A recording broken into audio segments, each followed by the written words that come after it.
पर है और एक शिव आपके विश्वास पर है।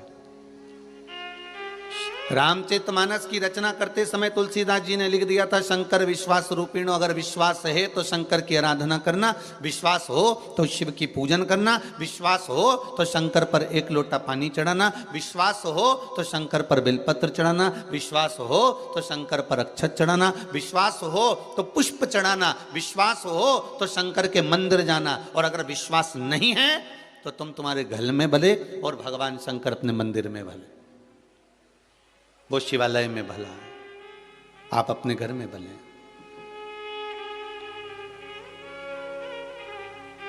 अगर विश्वास है तो किसी शिवालय में, तुम्हारे घर के पास में भी जो शिव मंदिर हो, जो शिवालय हो, जहां शिवलिंग हो, वहां जाइए।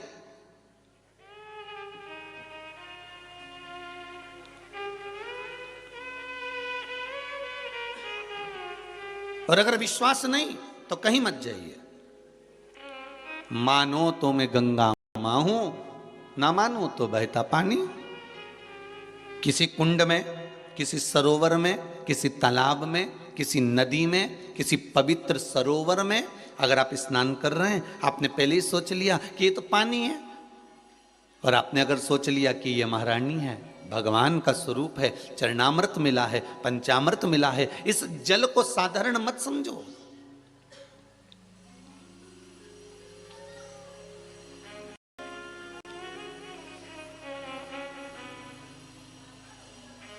इस जल को कोई साधारण ना समझे। जिस कुंड में, जिस नदी में, जिस तालाब में, जिस सरोवर में आप स्नान कर रहे हो, जिन कुंडों में आप जाते हो, जिन तीर्थों में जाकर आप नदियों में, पवित्र नदियों में स्नान करते हो, सरोवरों में स्नान करते हो, बावड़ियों में स्नान करते हो, कूप और कुंड में स्नान करते हो, ये कोई साधारण नहीं हो सकता। ये कोई साधारण सा नहीं है महाराज। ये भगवान जो बनाया हुआ है, पुराना जो चला आ रहा है, ये कोई साधारण से नहीं महाराज। बस विश्वास पक्का रखना, भरोसा दृढ़ रखना।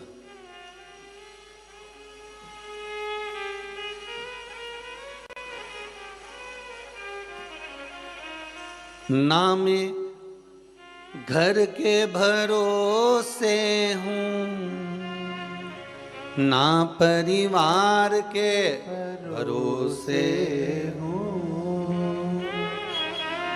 भोलेनाथ दया करना, मैं तेरे भरोसे हूँ। एक आस लेकर, एक विश्वास लेकर, एक भरोसा लेकर हम तेरे दरवाजे पर आए। और अगर ये आस, ये विश्वास, ये भरोसा छूट जाए तो फिर उसका कोई मतलब ही ना। फिर भरोसा क्या? आप उस परमात्मा के भरोसे पर रहो। तो एक राजा एक बार घूमने के लिए निकला, और घूमते घूमते राजा एक जगह पर गया तो उन्हें क्या देखा, एक बच्चा छोटा सा एक मट्टी का खिलौना बना रहा है। मट्टी के खिलौने के बनाकर फिर वो बच्चा उस मट्टी के खिलौने में कानों में कुछ कह रहा है। कहने के बाद उस खिलौने को बच्चा तोड़ देता है। वो बच्चा बार बार मट्टी का खिलौना बनाता है, उसके कानों में कुछ कहता है और खिलौने को तोड़ देता है। राजा उस बच्चे के पास गया। राजा ने उस बच्चे से कहा, बाबू, बालक, क्या कर रहे हो? इसके खिलौने के कान में क्या कहते हो और बाद में खिलौना तोड़ देते हो? आखिर बात क्या है? तो उस समय पर तुरंत वो बच्चा कहता है कि मैं इस खिलौने के कान में कहता हूं कि तू राम बोल, राम बोल, राम बोल। पर बच्चा जब खिलौने के कान में कहता है तो ये मट्टी का खिलौना राम नहीं बोलता, इसलिए मैं इसको तोड़ देता हूं। जो राम ना बोल पाए, जो भगवान का भजन ना कर पाए, उसको रखकर करूंगा क्या, इसलिए मैं तोड़ देता हूं। राजा को अच्छा लगा। राजा ने कहा, बेटा, आप हमारे राजभवन में रहोगे, हमारे साथ रहोगे? इतने धर्मात्मा, इतने पुण्यात्मा, इतने संकीर्तन वाला हमारे नगर में रहे, इससे बढ़कर सुख क्या है? आप हमारे नगर में रहोगे, आप हमारे राज्य में रहोगे? राजा ने कहा, तो बच्चे ने कहा, मैं रहने को तैयार हूं, पर मेरी 4 शर्तें हैं। अगर मेरी 4 शर्त आप मान जाते हो तो मैं आपके साथ में रहने को तैयार हूं। पहली, जब मैं सोऊंगा आपको रात भर जगना पड़ेगा। दूसरी, कपड़े में पहनूंगा तो आपको नग्न रहना पड़ेगा। तीसरी, महाराज जब मैं खाऊंगा, अगर मैं खा रहा हूं तो आपको भूखा रहना पड़ेगा। और चौथी, मेरे दुख में मेरे साथ हर पल खड़े रहना पड़ेगा। राजा बोला, ये तो कैसी शर्त है तुम्हारी कि तुम खाओ मैं भूखा रहूं, तुम सो में जागूं और तुम पहनो में नग्न रहूं। ये कहाँ की बात है? तुम्हारे दुख में मैं हमेशा खड़ा रहूं, ये तो फालतू की बात है, ऐसा तो कभी हो नहीं सकता। तो इतने में बच्चा बोला, जब तुम ये सब चीजें नहीं कर सकते तो मैं आपके साथ कैसे रह सकता हूं? तो फिर किसके साथ रहेगा? बच्चा कहता है, जो इन शर्तों को निभा रहा है आज तक, मैं उसी के साथ रह रहा हूं। कौन निभा रहा है इन शर्तों को? हमसे महान कौन हो सकता है जो इन शर्तों को निभा रहा है? बच्चे ने कहा, वो मेरा ओघड़दानी, मेरा त्रिकालदर्शी शिव कैलाशी निभा रहा है। मेरा शंकर इन शर्तों को निभा रहा है।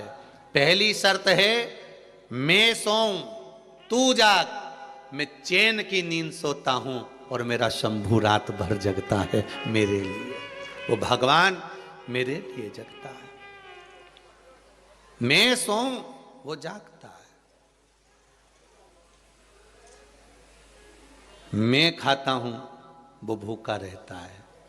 मेरा भगवान सबको खिला देता है, आखिरी में बैठता है, कोई भूखा रहता है तो उसको भी खिलाने भाग जाता है। वो मेरा शंभू है। और मैं पहनूं वो नग्न रहता है, उसको कोई मतलब नहीं। कैलाश पर अड़भंग होकर पड़ा हुआ है, अड़भंग होकर रह रहा है। उसको कोई मतलब नहीं कि कौन सा अंबर, कौन सा पीतांबर, कौन सा। एक बहन जी ने व्हाट्सएप पर मैसेज लिखा था, आशीष जी बता रहे थे कि उन्होंने लिखा है कि मैं जब भगवान को जल चढ़ाने के लिए जाती हूँ तो थोड़ा सा जल गर्म करके ले जाती हूँ।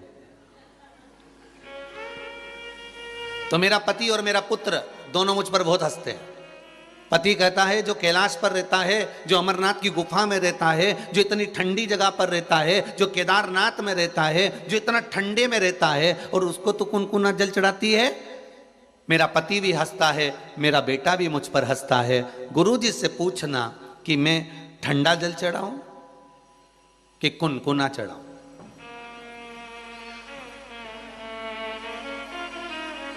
फिर वही बात सामने आ गई। भगवान मंत्र, तंत्र और तुम्हारे शब्दों से, अर्थात तुम्हारे श्लोकों से, तुम्हारी स्तुति से, भगवान तुम्हारे बहुत सारे संवादों से नहीं रीझता। मेरा शंभू अगर रीझता है तो तुम्हारे इसी भोलेपन से रीझता है। मेरा शंकर रीझता ही भोलेपन से।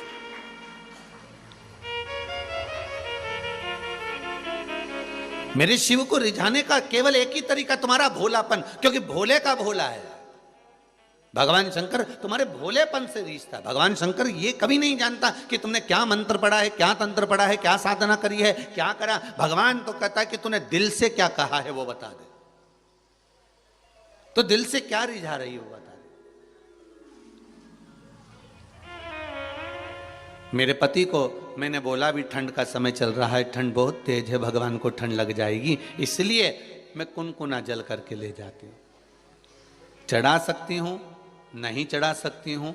मेरा उस बहन से इतना सा ही निवेदन है, मेरी माता से, कि तेरा दिल करता है ना, तेरा मन करता है ना कि भगवान को, मुझे, मेरे मालिक को ठंड लग रही है, तो ये पक्का है कि तेरे मालिक को ठंड लग रही है। तूने महसूस करा होगा। तूने हृदय से अगर भगवान को दिल लगाया है, भगवान से अगर तू हृदय से जुड़ी है, तो तूने महसूस करा होगा कि भगवान को ठंड लग रही है।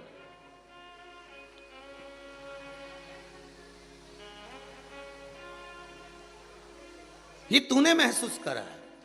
नहीं तो कई घर में तो आज भी लड्डू गोपाल बैठे हुए हैं, कई घरों में लड्डू गोपाल बैठे हुए हैं, और कई घर में लड्डू गोपाल बैठे हुए हैं।